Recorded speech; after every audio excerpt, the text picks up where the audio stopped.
I'd put myself in here on purpose. Out there, in the normal world, monsters walked around wearing people's faces, and nobody else could see them. In here, at least the strangeness made a kind of sense.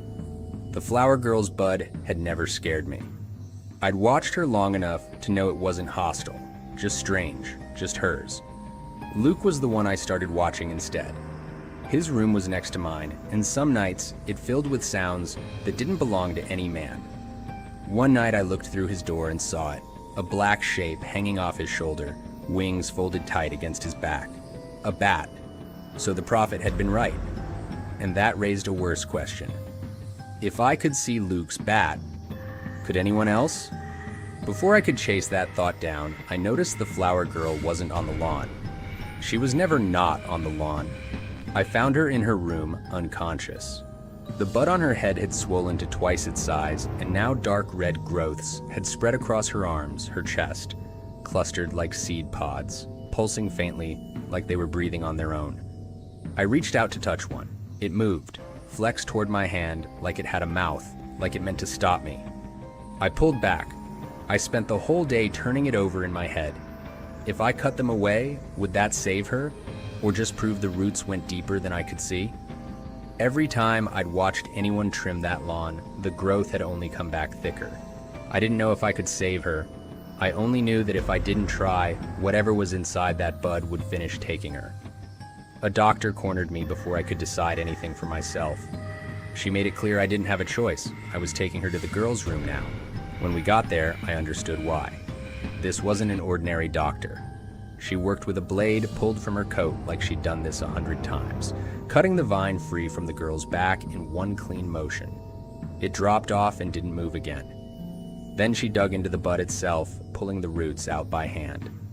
Dozens of soft red worms spilled out of the girl's skin as she worked. Luke's bat dropped from wherever it had been hiding and tore into the worms, thrilled, like it had been starving for exactly this. I didn't watch the rest. I went back to my room and slept like I'd been the one cut open. Morning brought a knock at my door. Detective Shaw, the one who'd interrogated me before I ever came to Trinity.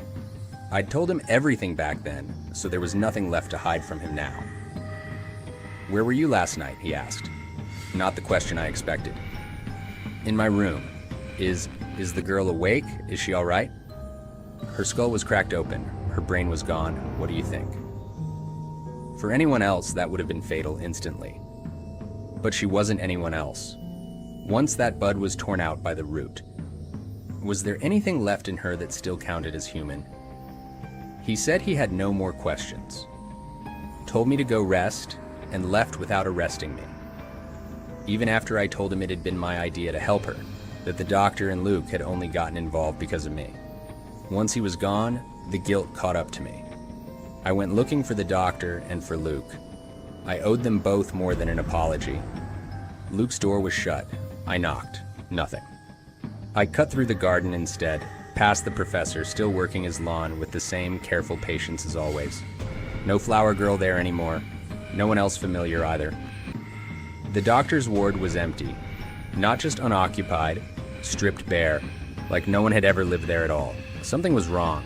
Something important had slipped past me, and I couldn't yet see what it was.